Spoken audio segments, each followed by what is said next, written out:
Welcome. My name is Emanuel Pastreich.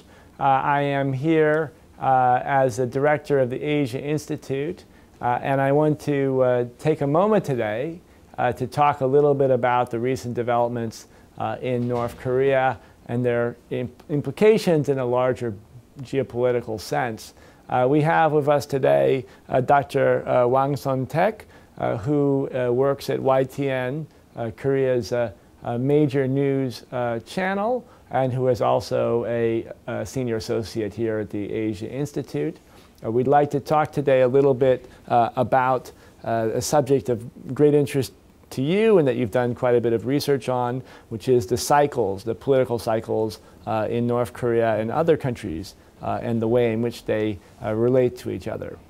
It's a particularly interesting year since we've had so many transitions in South Korea, in North Korea, of course, in China now, probably in Japan looking forward, and then, of course, in the United States, where we've had an election and we have new reshuffling, and then beyond that, Russia, Taiwan, and France. What are the implications, do you think, of these sorts of transitions for North Korea, and particularly the new Kim Jong-un regime? Yes, the year of 2012 is really a significant year, especially South Korea. We're going to have an election 1 month later. The United States they decided the next president already. For North Korea, actually, there was some gradual phase process of transition of power. So, current North Korean leader Kim Jong-un actually started to governing the country 2 years ago. Right. And then 1 year ago, his father, the real supreme leader, died 1 year ago, and now so we can say he became the supreme leader 1 year ago, but we can also say that he became the supreme leader 2 years ago. Right. So when we think about the transition, North Korea actually made it at least 1 year ago. One of the most important points in this transition period, North Korea is ready to consult or discuss about the cooperation. Now, United States, there was a leadership change in United States, but actually Barack Obama was elected again. Right. So it is not a new president. Right. It is the second term of the same president. Right. So United States next year, it is 5th year of his term. So it is not real change. It is a little bit of adjustment. South Korean situation, it is real change in political leaders. But for North Korean politics, the politics of policies on North Korea, there is some consensus among opposition parties and ruling parties, or almost every leading people in South Korea. Last 5 years, current leadership of South Korea used a little bit more on hardline policies on North Korea. So the relationship between South Korea and North Korea, simply speaking, deteriorated a lot. Right. So new president, whoever it is, he or she will take more soft-line policies than 5 years. So we will expect next year, the year of 2013, we can have a little bit more of better condition for to discuss the cooperation things. But your sense is based upon South Korea, the traditional political cycles, that although there may be a more of an opening, that there would be limits to how far it would go in, say, the first year. Yeah, that's right. So usually South Korean domestic political cycle shows regarding foreign policy making, usually first 2 years, the president showed a little bit prefer hardline policies on North Korea. Right. And the later 3 years of 5-year term, they rely more on soft line policies. Right. So next year and the year of 2014, we can expect more like hardline policies from South Korea. But as I told just before, the last 5 years, current President Lee Myung-bak took hardline policies a lot. So there was some sense of tiresome about hardline policies on North Korea. Right. So there is a consensus we need some kind of softline policies or different approaches to North Korea. I think a new president would take a little bit more on softline policies. So maybe the middle of next year we can see some changes in approaches to North Korea.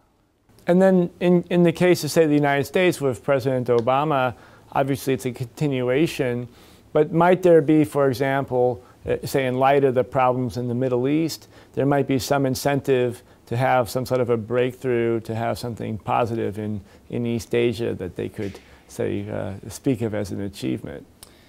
Yeah, so as you said, there is some specific problems Mr. Obama currently face. Right. But for North Korean policies, he has his own track. So right.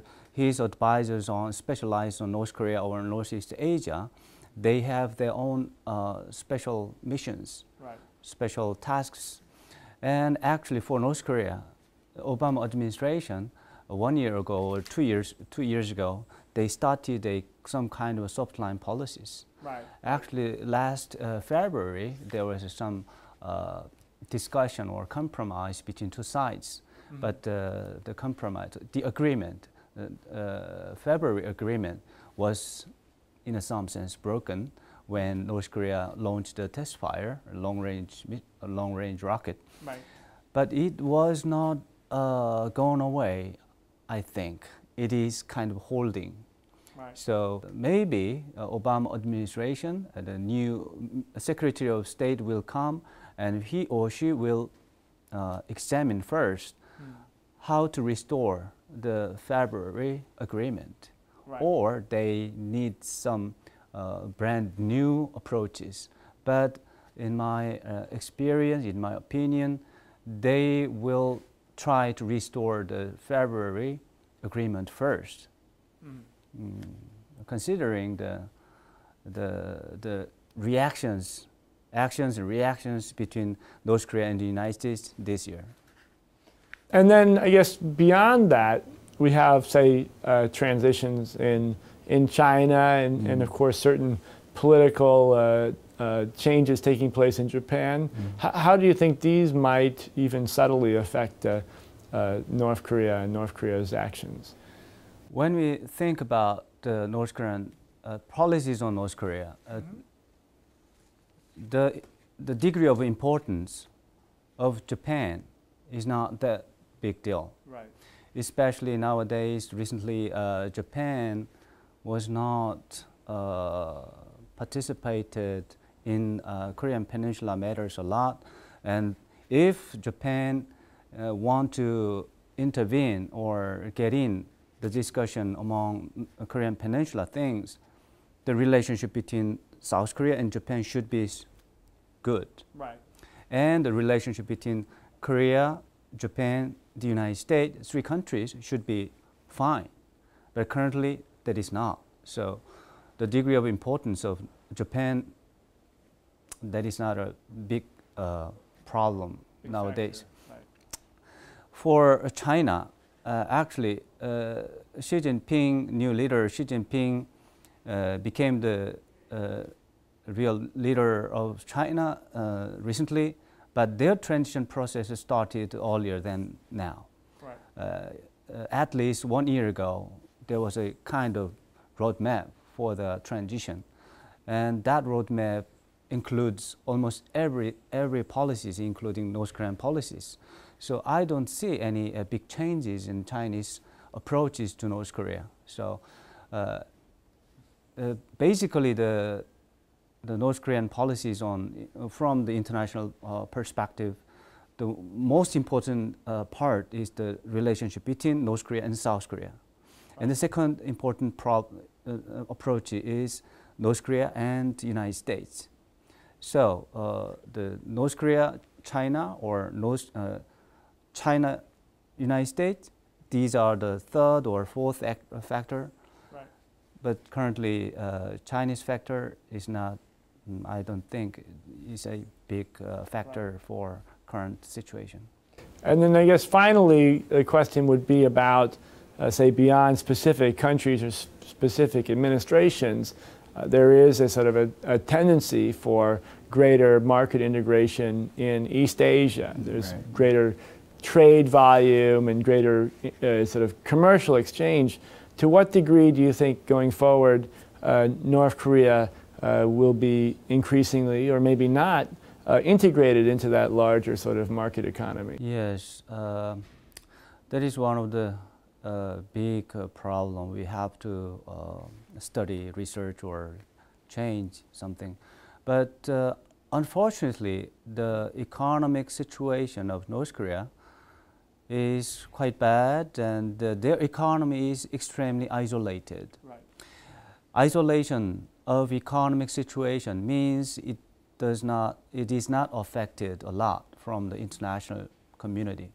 There are a lot of atmosphere, a lot of movements on economic integration in this region, but unfortunately, North Korean market is exceptional, I think. Remains exceptional. Yes. So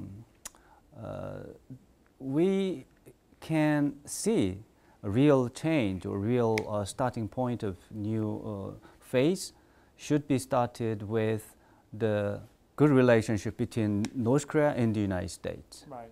And good relationship between North Korea and South Korea. These two factors should be the starting point, would be the starting point for the change in North Korean economic situation. Before these two factors, there will be no significant changes.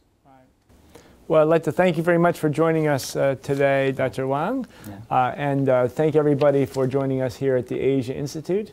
We'll continue to have seminars with Dr. Wang and others, and hope you can join us again.